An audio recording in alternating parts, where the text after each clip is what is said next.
뜻으로 읽는 성서의 맥 14번째 강의입니다. 이번 강의 주제는 우리가 지난번까지 예수의 이제 공생에 들어가면서 세례 받으시고 광야에서 이제 세 가지 시험 받으신 사건까지 우리가 살펴봤습니다.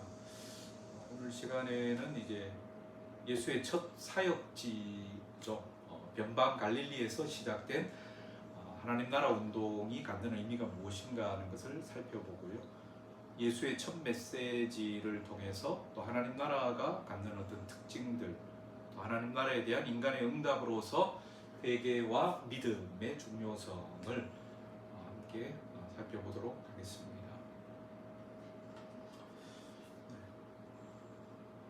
예수의 공생애는 다른 어떤 지역보다도 갈릴리에서 이제 처음 사역을 시작하시죠. 지도에서 보면은 이제 예루살렘은 이 밑쪽에 있죠. 그러니까 이스라엘의 가장 중심이라고 할 수 있는 예루살렘은 이제 저 밑에 있고, 이 중심부에서 예수님이 사역하지 않고 가장 첫 사역을 저 북쪽에 있는 이제 갈릴리 쪽에서 첫 사역을 이제 시작을 하십니다. 갈릴리가 이제 갖는 어떤 중요성이 있는데, 역사적, 사회적 배경들을 잠시 살펴보면은요, 지리적 위치와 교통로, 갈릴리는 지중해와 요단강, 시리아와 팔레스타인을 연결하는 교통로에 위치하고 있습니다. 그리고 상업과 문화 교류가 활발했고, 다민족, 다문화적인 환경 속에 갈릴리는 있었습니다. 유대 전통에 엄격히 매여있던 예루살렘과 달리 이 지역이 이제 개방적이고 역동적인 분위기였다, 그렇게 이제 이야기할 수 있습니다. 경제적인 상황들은 우리가 잘 아는 대로 로마와 헤롯 가문이 무거운 세금과 소장료를 이제 부과하잖아요. 그러다 보니까 농민층의 빈곤이 갈수록 더 이제 심화되었다라고 할 수 있습니다. 대토지 소유자와 농민, 어부, 일용직 사이에 경제적인 격심한 격차가 일어났겠죠. 많은 사람들이 빚으로 땅을 잃고 무상계급화되어지는 일들이 많았습니다. 그러니까 세금을 내기 위해서 자기가 가지고 있던 땅을 팔아야 되고, 그러다 보니까는 이제 대지주들 밑에 소작농으로 이제 들어가는 일들이 굉장히 많았죠. 우리나라도 그랬잖아요. 조선 후기라든지 또 넘어오면서 이제 그런 일들이 많았었는데, 어느 시대나 이런 이제 약자들이 사회적 약자들이 이제 경제적인 어려움을 더 많이 겪게 되는 일들이 있었다라고 그렇게 역사는 말하고 있습니다. 종교 정치적으로도 갈릴리 지역은 굉장히 이제 소외된 지역이었죠.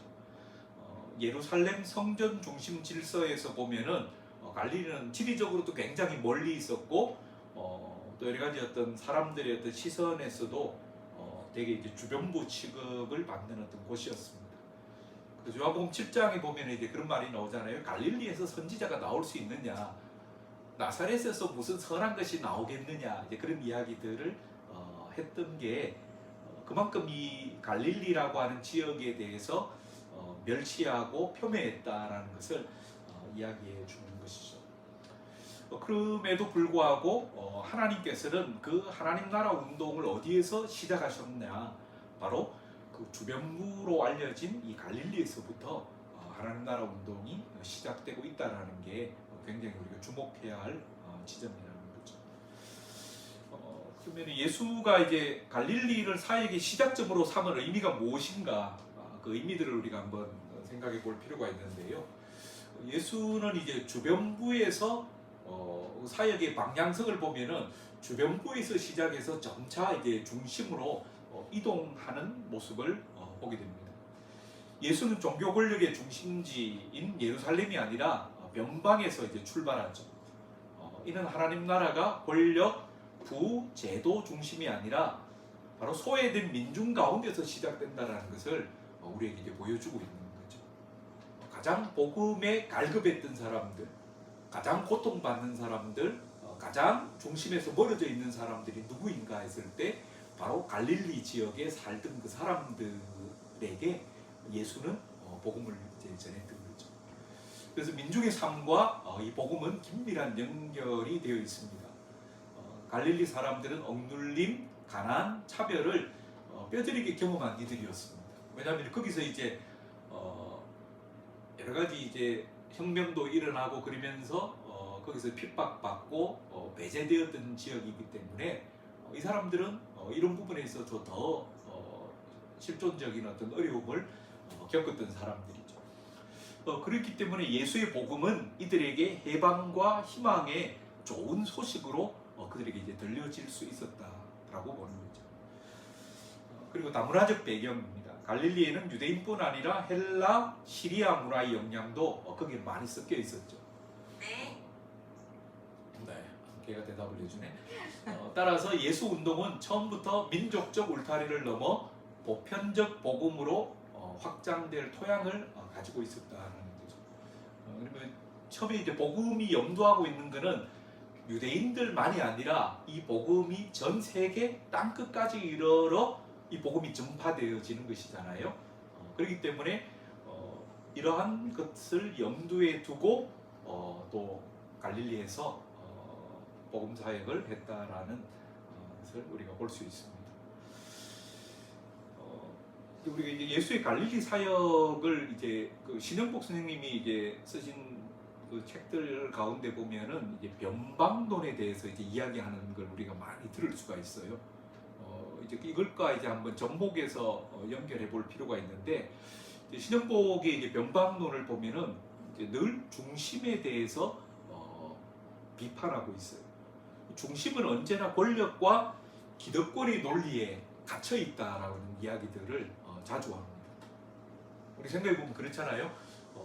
권력의 중심에 있는 사람들, 많이 가진 자들, 힘을 가진 자들은 그 기득권의 논리에 딱 갇혀서 그걸 이제 벗어날 생각을 안 하는 거죠. 그래서 중심은 안정과 질서를 강조하지만 동시에 변화를 억압하는 자리이기도 하다는 겁니다. 그러니까 내가 지금 기득권을 가지고 있는데 이 체제가 흔들리면 안 되는 거죠. 그래서 늘 이 체제가 그대로 지속되기를 바라고 변화를 요구하는 사람들을 억압하는 그 자리가 바로 이 중심이다. 그렇게 이제 이야기를 하고 있습니다. 그러면서 이제 변방의 가능성에 대해서 이야기하고 있는데요. 변방은 억눌리고 배제된 자리이지만 바로 그 자리에서 새로운 사유와 변화가 시작되어진다라고 말합니다. 그러니까 변화는 중심에서 이루어지는 게 아니라 바로 변방에서 이루어진다라는 것을 우리에게 이야기해 주고 있는 거죠. 그 다음에 진보와 희망은 늘 변방에서 시작된다. 변방은 중심의 모순을 가장 먼저 가장 깊이 경험하기 때문에 새로운 길을 찾을 힘을 갖는다라는 말씀을 했습니다. 그래서 예수의 갈릴리 사역은 이제 마치 이러한 이야기들의 같은 맥락 속에서 이루어진 시도다라는 것을 생각해 볼 필요가 있는 거죠. 우리가 다시 한번 정리하면은 변방은 저항과 창조의 공간이다. 그 중심에서는 어떤 저항이 있을 필요가 없는 거죠. 그다음 그 안에서 새로운 것이 거기 깃들 수 있는 여지가 거기 생기지 않는 거죠. 변방과 중심은 결코 공간적인 의미가 아니다. 그럼 이 변방과 중심이라고 하는 것은 어떤 특정한 공간을 두고 이야기하는 게 아니라는 거죠. 낡은 것에 대한 냉철한 각성과 그것으로부터의 과감한 결별이 변방성의 핵심이다라는 거죠. 내가 어떤 곳에 내가 처해 있느냐라는 것이 중요할 수도 있지만은 그보다 더 중요한 것은 내가 어떤 자세로 살아가느냐, 어떤 태도로 살아가느냐, 이게 이제 굉장히 우리의 삶에 중요하다라는 것을 이야기하고 있는 거죠. 그래서 우리가 중심성을 가지고 살면은 내가 지금 가지고 있는 것을 계속 지키려 하고 어떤 거기에서 새로운 창조적인 어떤 사유와 창의적인 어떤 상상력들이 거기서는 고갈되어져 버리는 거죠. 그러나 우리가 늘 변방성에 내가 나를 위치하고 살아갈 때 거기서 낡은 것에 대한 냉철한 각성과 그것을 과감히 우리가 버릴 수 있는 힘이 내가 변방성을 가질 때 그게 가능하다라는 것을 우리에게 이야기해 주고 있는 거죠. 인류사는 언제나 변방이 역사의 새로운 중심이 되어 왔다라는 이야기를 합니다. 그러니까 늘 새로운 곳 변방에 내가 위치하고 있을 때 거기서부터 새로운 어떤 역사들이 일어난다라는 것을 우리에게 이야기해 주고 있습니다. 그래서 나는 지금 어디에 처해 있는가? 중심에 있는가? 아니면 변방에 있는가? 그것들을 가지고 우리를 한번 들여다보는 게 굉장히 필요하죠. 거기서 우리가 중심을 제대로 우리가 볼 수 있고 그것이 갖는 어떤 허구적인 어떤 모습들을 우리가 간파할 수 있다는 것을 말해주고 있습니다. 그래서 예수의 갈릴리 사역을 정리하면은 예수의 갈릴리 사역은 단순히 지리적 선택이 아니라 하나님의 구원 방식을 드러낸다라는 것을 말합니다.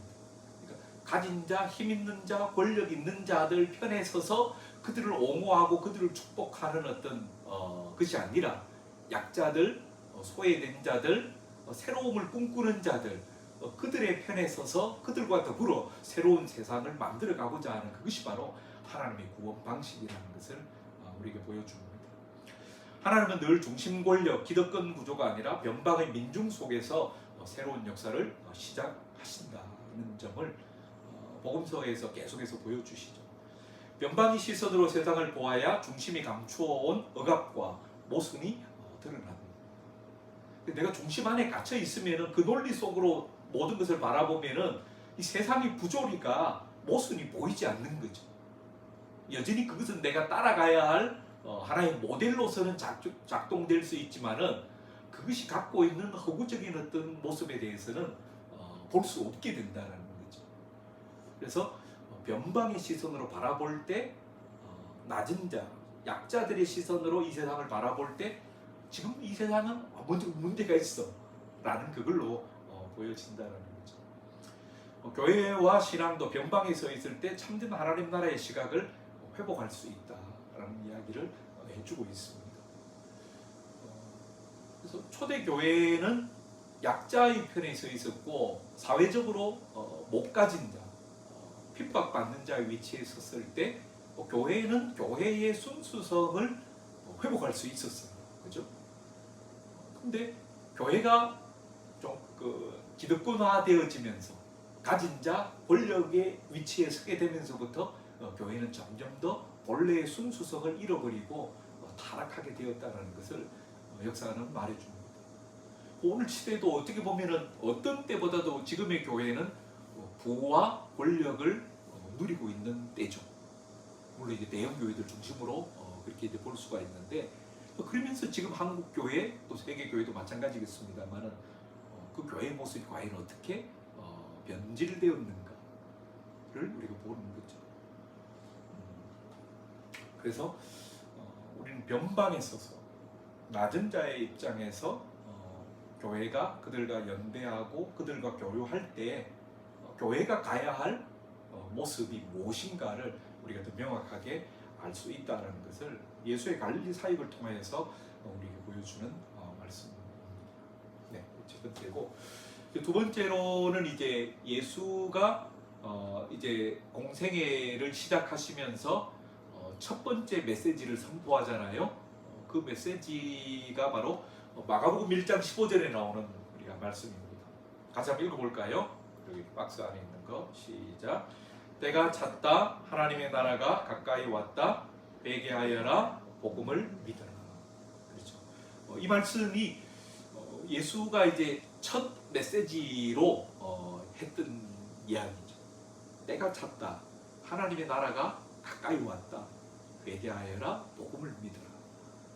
이 말이 이제 우리에게 어떤 의미를 던지는지 그 말씀들을 한번 생각해 보겠습니다. 먼저 이제 때가 찼다 그랬잖아요. 때가 찼다라고 하는 이 말이 무슨 의미인가?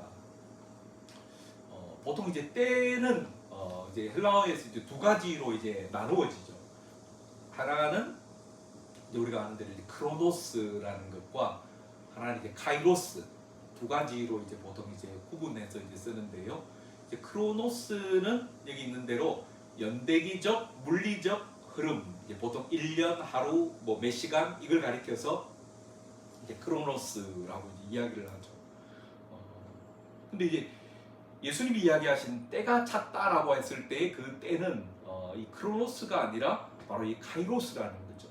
적절한 순간, 결정적인 때, 질적인 시간이 도래했다라는 이야기를 예수님이 이제 이야기하고 있는 거예요. 그래서 시간의 양적 흐름 속에서 하나님의 뜻이 충만하여 개입하는 그 때를 가리켜서 바로 이 카이로스의 때가 도래했다라는 말씀을 지금 하고 있습니다. 그래서 이 때가 찼다라고 하는 이 말이 갖는 의미는 단순한 연대기적 순간이 아니라 하나님 구원 계획의 성취와 또 역사적 사회적 조건이 무르익은 때, 인간의 부르짖음과 하나님 응답이 만나는 순간을 가르쳐서 바로 이 때가 찼다라는 말로 그렇게 이제 표현하고 있는 거죠. 그러니까 어느 시점 속에서 하나님의 구원 계획과 여러 가지 어떤 사회적 인간적인 조건과 거기에 인간의 어떤 부르짖음들 또 하나님의 응답이 합쳐져서 그게 딱 마주하는 어떤 그 시간, 그때가 바로 때가 찼다라는 이야기를 지금 예수님께서 하고 있다라는 거죠. 한자에 보면 이제 호사성에 이제 줄탁동시라는 말이 있잖아요. 줄은 병아리가 알 안에서 껍질을 이제 쪼는 소리죠. 그러니까 병아리 안에, 계란 안에 있는 병아리가 이제 부화되어서 밖으로 나오기 위해서는 어미 닭이 그것을 막 쪼는 것도 있어야 되고, 근데 그 병아리 계란 안에 갇혀 있는 병아리도 그 안에서 같이 껍질을 쪼는 게 동시에 이루어질 때 계란 안 속에 갇혀 있던 병아리가 밖으로 나올 수 있다는 것을 이야기해 주는 말이죠. 그래서 안팎에서 동시에 이루어져야 알이 깨어나 새 생명이 탄생한다는 것을 우리에게 이야기해 주고 있습니다. 그래서 저는 때가 찼다라고 하는 이 말씀이 이 줄탁 동시와 같은 맥락의 이야기다라는 생각이 들었습니다. 그래서 요한계시록 3장 20절에 보면 이렇게 잘하는 이제 말씀이죠. 복음 초청할 때 보면은 보아라, 내가 문 밖에 서서 문을 두드리고 있다. 누구든지 내 음성을 듣고 문을 열면 나는 그에게로 들어가서 그와 함께 먹고 그는 나와 함께 먹을 것이다 라는 이야기가 있잖아요. 예수님이 그냥 어느 날 갑자기 막 강제적으로 들어와서 문을 막 부시고 내가 너 안에 들어갈 거야 그렇게 이야기하시는 게 아니라 문 밖에 서서 문을 두드린다라는 이야기를 하고 있는 거죠. 그러니까 그 안에 있는 나라고 하는 존재가 그 음성을 듣고 거기에 반응하는 거죠. 여기서 이제 줄탁 동시가 이제 이루어지는 거죠. 바깥에서 우리 안에 역사하시는 하나님, 내 삶에 개입하시고 역사 속에 개입하셔서 우리를 변화시켜 내고자 하시는 그 하나님의 때와 내가 그 음성을 듣고 그 음성에 반응해서 문을 여는 그 행동, 이것이 서로 만날 때 여기서 새로운 생명이 잉태한다는 것을 성경은 우리에게 이야기해 주고 있는 거죠. 그래서 예수가 때가 찼다라고 하는 것은 바로 지금이 내가 너희를 찾아왔고 너희가 나의 음성을 듣고 그 음성에 반응해야 할 때다라는 이야기를 지금 하고 있는 거예요. 문을 열면 내가 너에게로 들어가 내가 그와 함께 먹고 그는 나와 함께 먹을 것이다. 하나님과의 영적 교통, 새로운 삶이 이루어진다라는 것을 여기서 우리에게 이제 이야기하고 있는 말씀으로 볼 수 있습니다. 그래서 때는 무엇이 만드는가? 때는 결국 관계가 만든다라고 그렇게 우리가 이야기할 수 있죠. 그래서 카이로스의 시간은 하나님 이후 세상과의 관계가 충만해질 때 비로소 열리는 것입니다. 그래서 때는 그냥 내가 가만히 앉아 있는데 어느 날 때가 주어지는 게 아니라 그 관계들이 쌓이고 축적되어서 무르익으면서 그 때에 하나님의 새로운 역사, 새로운 일들이 우리 안에 일어날 수 있다는 것을 여기서 말해주고 있습니다. 따라서 예수의 하나님 나라 선포는 단순한 역사적 타이밍이 아니라 하나님과 민중, 예수와 제자, 억눌린 자와 해방의 소망이 얽힌 관계의 성숙한 결실이라고 할 수 있다는 것입니다. 그러니까 내 때가 언제인가, 우리의 때가 언제인가, 그 때는 역사적으로 우리에게 임한 하나님의 나라라고 하는 그 공적인 때는 이미 우리에게 주어져 있지만은 각자에게 임하는 하나님 나라의 때는 다 다를 수 있다는 거죠. 어떤 사람이 이미 그 하나님 나라 안에 들어가서 그 나라를 누리는 사람도 있고, 어떤 사람은 여전히 그 나라와 상관없이 쭉 이렇게 가는 사람들도 있는 거죠. 그래서 하나님의 때는 그 관계가 만들어가는 것이다 라는 것을 우리가 기억할 필요가 있습니다. 네, 그 다음에 하나님의 나라가 가까이 왔다라고 이제 두 번째로 말씀하시고 있죠. 여기서 이제 하나님의 나라가 무엇인가 익히 여러 번 말씀을 드려서 잘 아시리라 생각하는데, 한번 정리를 하자면은 이제 언어적인 의미는 이제 바실레이아잖아요. 나라라고 하는 것은 이제 바실레이아 왕국이라는 뜻인데, 이 하나님의 나라는 이제 어떤 테리토리, 그냥 영토라고 하는 어떤 그 개념보다는 통치, 다스림, 주권에 더 가까운 의미로 우리가 볼 수 있습니다. 그래서 하나님의 나라는 특정 땅이 아니라 하나님의 통치와 다스림이 실현되는 그 상태를 가리켜서 하나님의 나라다 그렇게 이야기를 하는 거죠. 그래서 어떤 지역을 거기 예수 믿는 사람들만 딱 모였다고 해가지고 그곳이 하나님의 나라가 되는 것이 아니라 하나님의 통치가 실제적으로 이루어질 때 그곳이 바로 하나님의 나라로 변화되어진다는 것을 이야기하고 있습니다. 이 개념을 잘못 이해했기 때문에 역사 속에서 선교라고 하는 어떤 그 이름으로 많은 나라를 기독교의 이름으로 식민화했던 거죠. 그래서 제국주의 시대에 개척자들이 들어갈 때는 항상 앞에 누가 먼저 들어갑니까? 군대가 들어가고 그 옆에 그 선교사들이 같이 들어가서 그 땅을 하나님의 나라로 개조한다라는 명분으로 그 땅을 착취했던 거죠. 거기에 교회를 세운다고 해가지고 그 땅이 하나님의 나라가 되어지는 건 아니라는 거죠. 하나님의 뜻이 그 땅 가운데 온전히 실현되어진 그 상태, 그것이 바로 하나님의 나라인데, 요즘 세상의 어떤 제국적 논리로 그 땅을 침범하면서 여기가 하나님의 나라다라고 하는 것은 모순이라는 거죠. 우리가 이런 의미에서 하나님의 나라가 갖는 그 성격이 무엇인가를 우리가 잘 이해할 필요가 있습니다.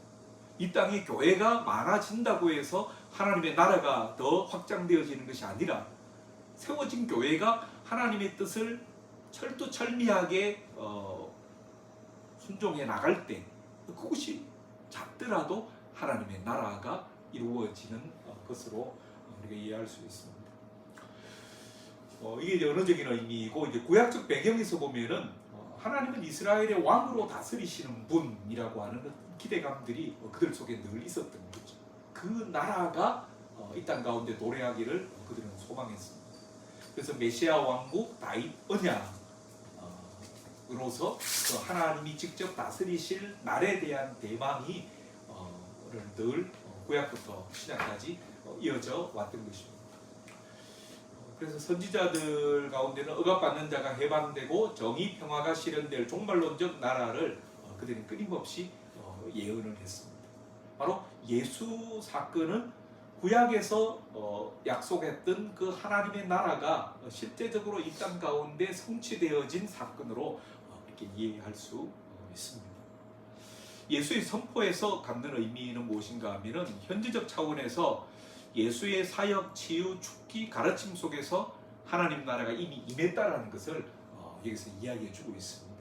하나님의 나라가 앞으로 임할 거야 라고 그렇게 이제 이야기하는 것이 아니라 이미 하나님의 나라가 너희 가운데 임하였다라고 그렇게 이야기했습니다. 하나님의 성령을 힘입어 귀신을 쫓아내면 하나님 나라가 이미 너희에게 임한 것이다. 그러니까 그들이 기대했던 하나님의 나라와 오늘 예수가 이해하고 있는 하나님의 나라의 성격은 다르다라는 거죠.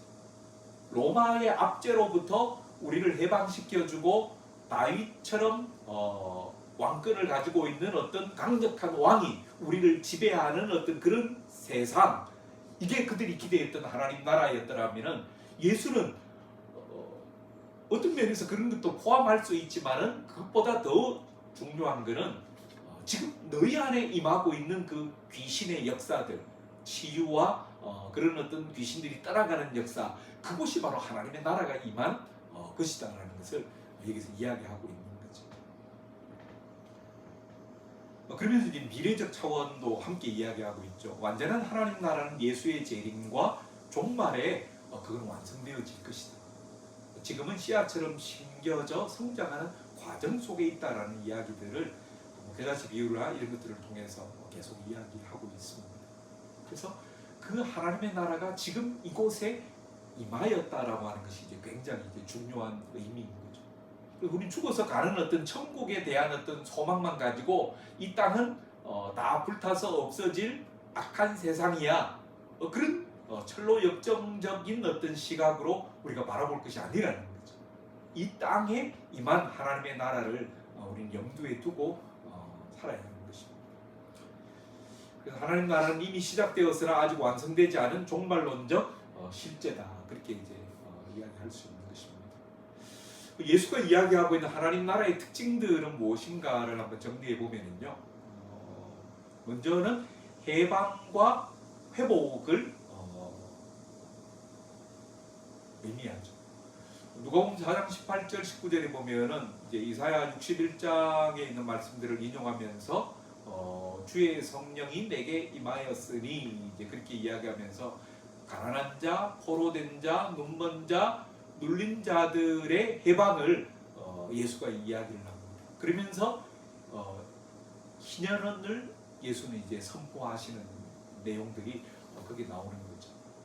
그러니까 하나님 나라가 가지고 있는 특징은 바로 이런 희년의 현재적 실현을 이야기하고 있는 것입니다. 그러니까 구약 속에서 우리가 관념적으로만 이야기하는 어떤 그 희년이 아니라 실제적으로 이 땅 가운데서 억눌린 자들, 가난한 자들, 포로된 자들, 눈먼 자들, 그들이 그 가운데서부터 벗어나서 자유함을 얻고 다시 한번 새로움을 얻는 이것이 바로 하나님 나라의 특징이다 이렇게 볼 수 있습니다. 두 번째가 이제 새로운 질서라는 거죠. 기존에 가지고 있던 질서가 완전히 새롭게 이제 뒤집어지고 전복되어지는 것을 이야기합니다. 그래서 먼저 된 자가 나중될 것이다. 나중된 자가 먼저 될 것이다 라고 하는 이런 말씀들이 기존 질서의 어떤 전복을 우리에게 이야기해 주고 있는 거죠. 그러면서 산삼순의 팔복에서 보면은 가난한 자가 복이 있다. 온유한 자가 복이 있다. 화평케 하는 자가 복이 있다. 그 세상에서 말하는 복의 기준과 예수가 이야기하는 복의 기준은 완전히 이제 다른 복을 이야기하고 있는 거죠. 다들 부유한 자, 힘 있는 자, 많이 가진 자가 이제 복이 있다라고 이제 이야기하는데 예수는 오히려 가난한 자가 복이 있다 그렇게 이야기하죠. 누가복음에 보면은 이제 평지복음이라는 게 있잖아요. 거기 보면 이제 너희 가난한 자가 복이 있다. 그리고는 부유한 자여 너희는 저주를 받은 자다 그렇게 이야기를 하고 있어요. 그렇죠? 그러니까 기존에 가지고 있는 세속적인 그 가치관들을 완전히 뒤집어 엎는 새로운 어떤 질서를 만들어내는 게 바로 이 하나님 나라가 갖는 어떤 특징으로 볼 수 있는 거죠. 그리고 세 번째 이제 하나님 나라의 특징은 이제 포용적 공동체이죠. 기존의 질서는 죄인들, 병든 자들, 세리들, 아이들, 여성 이런 사람들은 다 이제 중심에서 이제 다 이제 쫓아내는 구조잖아요. 그리고 남성들, 율법을 지키는 자들, 권력자들 그런 사람들이 모든 어떤 중심에 서 있는 어떤 구조였다라면은 예수의 공동체는 바로 그렇게 변방에 있는 자들, 버려진 자들, 사회적으로 소외된 자들, 약자들 이런 사람들을 다 품어 안아서 그들이 건강한 사회생활, 건강한 자아로 살아갈 수 있도록 만드는 그게 바로 예수의 사역이었고 하나님 나라 공동체의 특징이었다 이렇게 이야기를 하고 있습니다. 그래서 기존 경계를 허무는 공동체였던 거죠. 그래서 정결 복음서에 보면 이제 정결 규례라든지 이런 것들을 다 예수님이 깨부수잖아요. 율법이 갖고 있는 어떤 그걸로 사람들을 이제 구분하고 분리시키는 이런 것들을 예수님은 일부러 의도적으로 그것들을 깨면서 그들을 중심으로 불러들이는 역할을 하십니다. 네 번째가 이제 하나님의 통치죠. 나라는 공간이 아니라 다스림의 현현으로 예수는 이제 말씀하십니다. 그래서 주기도문에서 나라가 임하시오며 뜻이 하늘에서 이룬 것 같이 땅에서도 이루어지이다. 그것을 너희가 추구해야 된다라는 것을 말씀하고 있습니다. 그래서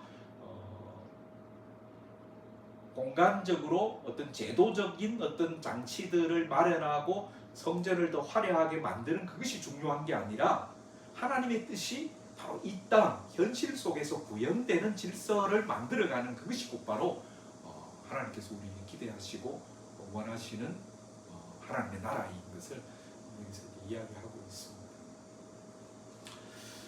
그 이제 하나님 나라에 대해서 우리가 개략적으로 한번 살펴봤고요. 이제 그 하나님 나라가 너희에게 가까이 왔다라고 하는 어떤 이 말이 이제 가까이 왔다라고 하는 이 말이 무엇인가? 이제 언어적인 의미에서는 임박했다, 이미 도달했다라고 하는 뜻으로 여기서 사용되고 있습니다. 그것이 이제 곧 올 것이다가 아니라 문 앞에 다다라 이미 임한 상태를 가리킬 때 이 표현을 쓰고 있는 거죠. 유대적인 배경 속에서 보면 아까도 말씀드렸습니다만 당시 유대인들은 메시아를 통한 하나님 나라를 종말론적으로 그들은 기다렸습니다. 로마의 압제나 성전 체제의 부패로부터 하나님이 개입하셔서 통치하실 날을 그들은 내망했던 거죠. 근데 예수의 선포는 그 날이 먼 미래가 아니라 지금 여기서 시작되었다라고 하는 충격적 선언을 지금 해주고 있는 거죠. 그러니까 사람들은 그게 이제 헷갈리는 거죠. 우리가 기대했던 것과 예수가 이야기하고 있는 어떤 메시아의 모습이 너무 이제 기대와 다르다 보니까는 이 사람이 메시아 맞나? 하나님이 보낸 우리가 고대했던 그 메시아인가에 대한 의문을 가졌고 그 뒤에 가보면 그것이 충족되지 않을 때 오히려 예수를 십자가에 못 박으라 그렇게 이제 했다라는 것을 볼 수 있습니다. 어쨌든 가까웠다라고 하는 이 말이 갖는 현재적 의미는 이미 시작된 하나님의 나라라는 거죠. 예수의 사역과 기적 또 치유 축기를 통해서 하나님 나라가 현실 속에서 이미 나타났다라는 것을 징표로 우리에게 보여주고 있습니다. 그래서 하나님 나라는 예수 안에서 이미 도래한 현재적 실제라는 것을 우리에게 가르쳐주고 있는 거죠. 그러면서 이제 미래적 의미에서 완성될 하나님의 나라를 우리에게 같이 보이면서 늘 우리가 종말론적 긴장 속에서 살아가야 할 자들임을 여기서 말씀하고 있습니다. 공간적 의미, 사회적 의미라는 내용들 우리가 축의 시대 할 때 우리가 살펴봤듯이 제2 중심에서 대부분이 이제 축의 시대로 갈수록 어떻게 됩니까? 내면으로 그것이 이제 더 이제 발전해가는 모습들을 우리가 보게 되잖아요. 다른 모든 종교에서도 예수의 이 하나님 나라 개념도 점차적으로 이제 이런 개념이 이제 더 확장되어진다라는 것을 여기서 볼 수 있는 거죠. 공간이나 제도, 제2, 성전 체제라고 하는 어떤 그것보다도 너희 안에 있느니라. 그러니까 우리의 내면 속에 하나님의 나라가 임했다라는 것을 이야기하고 있는 거죠. 너희 안이라고 하는 그 공동체 안에 하나님의 나라가 임한 것을 우리에게 설명해 주고 있어요. 네, 그러면서 이제 마지막으로 우리가 살펴볼 게 그 하나님의 나라가 가까이 왔는데 그 나라에 들어가는 관문으로서 예수는 무엇을 우리에게 요청합니까? 바로 회개와 믿음을 우리에게 요청하고 있다라는 거죠. 그래서 회개는 이제 메타노이아라고 하는 헬라어인데, 메타라고 하는 것이 이제 바꾸다, 넘어가다라고 하는 거잖아요.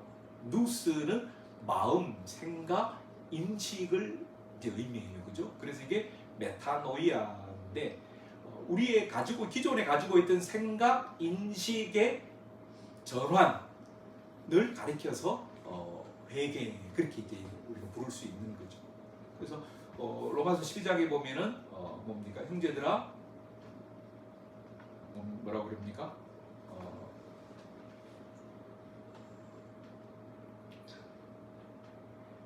우리의 마음의 심령의 변화, 이 세대를 본받지 말고 오직 하나님의 뜻이 무엇인지 분별하여 그 뜻을 따라가는 것. 그걸 우리에게 요구하고, 이게 참된 예배다라고 이야기하고 있잖아요. 그러면서 회개는 마음과 생각의 변화, 삶의 방향을 전환하는 것을 가리켜서 우리가 회개라 그렇게 이야기를 하는 거죠. 그래서 단순히 눈물을 흘리며 죄를 뉘우치는 감정이 아니라는 거죠. 물론 이것도 포함하지만은 그것만이 회개가 아니다라는 거죠. 삶의 방향을 돌이켜 하나님께 향하는 것. 그러니까 이전에 이쪽으로 가던 사람이 이제는 그걸 이게 잘못되었구나, 돌이켜서 새로운 길로 들어서는 것, 그것을 가리켜서 회개다라고 이야기합니다. 자기 중심에서 하나님 중심으로 죄와 불의의 질서에서 하나님 나라의 질서로 전환하는 것을 가리켜서 회개다라고 말합니다. 그래서 이거는 이제 부정적 측면과 긍정적 측면 두 가지를 다 가지고 있죠. 부정적 측면은 잘못된 길, 불의, 죄에서 돌아서는 것을 의미하고, 긍정적으로는 하나님 나라의 새 질서를 내 삶으로 이제 받아들이고 그 길을 향하여서 걸어가는 것을 말하고 있습니다. 이게 우리 회개라는 거죠.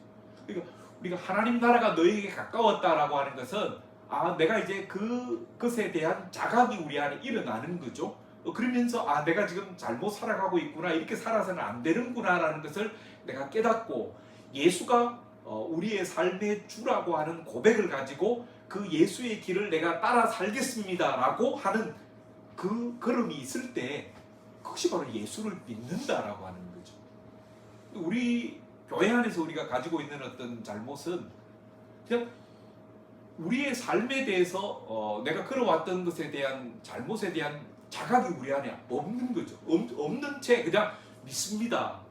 막연한 내가 죄인입니다, 예수가 우리의 구원자이십니다라고 하는 추상적인 어떤 인식만을 가지고 종교적인 어떤 하나의 어떤 제의로 예수를 고백하는 것, 그게 되기 때문에 겉에 드러난 삶은 예수를 믿는 자 같은데 실제 우리의 삶의 전환은 안 일어나는 거죠. 그러니까 이전과 그 이후의 변화는 그냥 주일날 되면 교회 가는 것뿐이지, 실제적으로 그 사람의 어떤 삶의 양식이나 가치의 전환이 전혀 일어나지 않는다는 거죠. 그래서 우리가 이제 주의해야 될 게 태도와 신념을 구분하는 거죠. 신념의 변화 없이 태도의 변화는 있을 수 있어요, 그죠? 근데 우리는 그 사람이 태도가 바뀌어졌기 때문에 이 사람이 신념이 바뀌어졌구나라고 생각하는 거죠. 근데 이게 갖는 어떤 문제는 뭔가 하면은, 신념의 변화 없이 태도의 변화는 환경에 따라서 얼마든지 그 태도는 바뀌어질 수 있다라는 거죠. 왜냐하면은 신념이 바뀌지 않았기 때문에 그러는 거죠. 신념이 전환을 이룬 사람은 환경의 변화 속에서도 그 사람은 자기의 신념을 따라서 자기의 태도를 계속 지켜낼 수 있어요. 그게 중요한 거죠. 그러니까 한번 잘 보십시오. 70년대, 80년대 민주화 운동했던 많은 사람들이 있어요. 그 사람들이 너도나도 다 막 민주화 투쟁을 했고 거기에 막 헌신했어요. 근데 이 사람들이 언젠가 시점에 가서 태도가 바뀌어져요. 뭐 여러 가지 어떤 그 잘못된 불의한 권력에 거기에 들어가서 이제 충성하는 어떤 모습들을 보잖아요. 소위 그런 사람들을 가르쳐서 우리가 변절자라고 부르잖아요. 왜 그럴까? 그들의 신념이 처음부터 바뀌지 않았기 때문에, 태도만 바꾸었기 때문에. 그 당시에 모든 분위기들이 그 데모 안 하고 그런 민주화 투쟁 안 하면은 다 따돌림 당하고 이상한 사람 취급받기 때문에, 남들이 다 했기 때문에 자기도 그렇게 한 거예요. 그걸 통해 가지고 내가 어떤 이권을 내가 얻을 수 있다라고 생각했기 때문에 그렇게 한 거죠. 근데 이게 이제 어느 시대에 가보면은 그걸로서는 내 이권을 가져가기가 힘들다 생각하면은 태도가 바뀌는 거죠. 그래서 변절하는 거랍니다. 그래서 그 사람은 원래 신념의 변화를 가져왔던 사람이 아니라 태도만 바뀐 사람이랍니다. 신앙에서도 마찬가지입니다. 내가 정말로 어떤 예수로 말미암아 어떤 그 신념, 하나님 나라의 가치가 내 걸로 완전히 전환되어져서 내 삶의 태도를 바꾸면은 여러 가지 어떤 삶의 환경의 변화 속에서도 그 시점들을 계속 가지고 그 태도로 살아가는 거죠. 근데 그게 없으면은 여러 가지 어떤 상황에 따라서 나는 달라질 수 있다는 것을 우리에게 이야기해 주고 있는 거죠. 그래서 늘 중심을 내가 잘 가져가는 것, 그게 우리에게 중요하다는 것을 이야기해 주고 있습니다. 회개하라, 그 다음에 복음을 믿으라, 그렇게 이야기를 하고 있는 거죠. 믿으라. 이 두 가지가 우리가 예수를 믿고 이 세상을 살아가는 데 있어서 굉장히 중요한 요소다라는 생각들을 합니다. 회개와 그 다음에 회개한 이후에 우리의 삶은 그 다음에 믿음의 삶으로 나아가는 이 두 가지가 함께 가지 않으면은 늘 우리는 뒤뚱뒤뚱 하다가 다시 옛날로 돌아갈 수밖에 없다는 것을 우리에게 보여주고 있는 거죠. 내가 돌아섰는데 앞에 뭔가 확실히 손에 잡히는 것은 없다라는 거죠. 그렇잖아요. 아브라함에게 본토 친척 아비 집을 떠나라 그랬어요. 그래서 그 말씀에 의지하여 떠났는데 어디로 가야 할지를 하나님이 보여주시지 않았다는 거죠. 갈 바를 알지 못하고 갔다라고 하는, 이게 바로 난센스죠. 그래서 그 부분에 있어서 회개, 돌이키는 것은 우리에게 선제적으로 있는 부분인데, 그 이후의 과정들, 갈 바를 알지 못하고 말씀에 의지하여 따라가는 그 과정이 바로 믿음의 과정으로 히브리서에 보면은 아브라함의 삶을 소개하고 있는 거죠. 오늘 우리도 마찬가지입니다. 우리가 새로운 걸음, 또 새로운 길을 우리가 가겠다라고 우리가 돌이켰지만은 그 이후에 우리에게 주어지는 여러 가지 어떤 삶의 여정들은 어쩌면 이전보다도 더 힘들기도 하고 더 뭔가 손에 잡히는 것도 없고 불안하기도 하고 두렵기도 한, 그게 실제적인 우리의 삶의 모습이라는 거죠. 그래서 대부분 다시 뒤돌아보게 되고 과거로 우리가 회귀하는 일들이 생겨나는데, 그래서 예수님이 우리에게 말씀하시는 것은 복음을 믿으라, 그렇게 우리에게 이야기를 하고 있습니다. 이건 단순한 지적 동의가 아니라 신뢰와 관계의 확립이 우리에게 일어나야 된다는 것을 말하고 있는 거예요. 복음이 가르치고 있는 어떤 새로운 세상, 하나님이 만들어 가시고자 하시는 그 새로운 길에 대해서 우리가 믿음으로 그것을 받아들이지 않으면은 여전히 우리는 불안할 수밖에 없고 흔들릴 수밖에 없는 존재라는 것을 여기서 우리에게 이야기해 주고 있는 거죠. 그래서 예수가 선포한 복음을 신뢰하고 받아들이고 예수를 통한 하나님 통치가 참되다는 것을 인정하고 자신의 삶을 거기에 내맡기는 것, 이것이 바로 믿음이라는 것이죠. 그래서 이 믿음은 이제 세 가지 부분이 함께 가야 되는 거죠. 인지적 동의, 하나님 나라가 가까이 왔다는 사실을 받아들이고 실천적 신뢰, 삶을 걸고 따르는 것, 이게 바로 이제 제자됨이고 제자도인 거죠. 그리고 관계적 헌신입니다. 하나님과의 새로운 언약적 관계를 맺고 그 일에 나를 내어드리는 것, 이게 바로 함께 갈 때 우리는 이제 하나님 나라를 우리가 누리며 살아갈 수 있게 된다는 것을 말하고 있습니다. 회개는 하나님 나라로 향한 삶의 전환이며 믿음은 하나님 나라를 받아들이고 예수께 신뢰를 두는 결단인 것입니다. 이게 바로 신앙하는 삶의 모습이다 라는 것을 여기서 이야기해 주고 있습니다. 또 우리에게 남은 거는 이제 그 부르심 앞에서 우리는 어떤 선택을 할 것인가 라고 하는 것이죠. 예수가 이제 이 선포를 하시고 나서 동네 다니시면서 많은 사람들을 이제 부르시는 이제 과정들이 나타나잖아요. 그때 어떤 사람들은 그 부르심에 순종하고 나아가는 사람들이 있고, 다 버리고 예수를 쫓으리라 그런 사람들도 있고, 또 어떤 곳에는 근심하며 떠나니라 라고 하는 사람들이 있는 거죠. 우리 대표적인 예가 이제 부자 청년의 경우, 그리고 삭개오의 경우인 거죠. 부자 청년은 선생님, 내가 어떻게 해야 영생을 얻을 수 있겠습니까? 라고 예수에게 찾아와서 묻잖아요. 율법을 지켜라. 예, 제가 어려서부터 율법을 다 지켰습니다. 그 모습을 이야기를 들으시고 예수가 되게 귀하게 여기시는 거죠. 그렇게 네가 살아왔니? 그러면은 네 있는 것을 다 팔아서 가난한 자들에게 나누어 주고 나를 쫓으라, 그렇게 말씀하시죠. 그때 이제 성경에 뭐라고 기록되어 있습니까? 그는 재물이 많은 거로 근심하며 떠나니라, 그렇게 이야기를 하고 있는 거죠. 예수가 똑같이 그에게 하나님 나라가 너희에게 임하였다라고 말하고 그를 그 나라로 초대했지만은 부자 청년은 그 초대를 거절해버린 거죠. 근데 삭개오는 어떻습니까? 예수가 왔다라는 이야기를 듣고 뽕당 위에 올라가서 예수를 바라봤고 그가 하는 이야기를 들으려고 했던 거죠. 삭개오야, 내려와라. 내가 오늘 너 집에 가야겠다, 머무르겠다라는 이야기를 하고 나서 삭개오는 뭐라고 합니까? 내가 누구의 것을 토색한 일이 있으면 갑절이나 내가 그것을 다 갚겠습니다.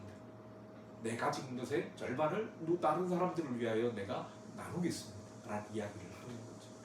오늘 구원이 내게 임하였느니 예수님께서 말씀하고 있습니다. 그러니까 때가 찼느니라, 하나님의 나라가 이미 우리에게 와 있지만은 그 나라를 실상으로 누리는 사람도 있고 그 나라와는 전혀 상관없이 살아가는 사람들이 있는 거죠. 오늘도 마찬가지예요. 우리가 하나님의 나라를 지금 여기서 누리며 사는 사람들이 있고 그 나라와 저는 맨날 하나님 나라 이야기하면서도 나라와 상관없이 그냥 지옥을 이 땅에서 살아가는 사람들도 있다는 것을 예수님은 우리에게 말해주고 있습니다. 그래서 지금도 예수님은 우리의 마음문을 두드리시며 네 마음문을 열면 내가 너에게로 들어가 너와 더불어 먹고 너와 더불어 교제하겠다라는 그 이야기를 지금도 우리에게 하고 있는 거죠. 그러니까 오늘은 쯤에는 예수를 처음 믿을 때 한번 나는 예수를 영접했어요. 그래서 예수님이 이미 나를 떠나지 않고 나와 늘 함께 하십니다 라고 이제 그렇게 우리가 이제 생각하며 사는 것도 중요한데 실존적으로 과연 지금도 우리는 내 마음 문을 두드리시는 그 예수를 내 삶으로 영접했는가, 그리고 예수와 더불어 그 길을 함께 걸어가고 있는가, 예수로 더불어 먹고 마시며 함께 교제하며 그 뜻을 이 땅 가운데 이루기 위해서 지금 애쓰고 있는가, 우리 자신들을 돌아보는 게 필요한 것입니다. 그래서 수가성 여인이 남편을 5이나 바꾸었지만은 만족함이 없었다, 그렇게 이야기하잖아요. 그때 성령으로 충만할 때 그가 새로워지고 기쁨을 누릴 수 있었던 것을 우리에게 보여주고 있는 장면이죠.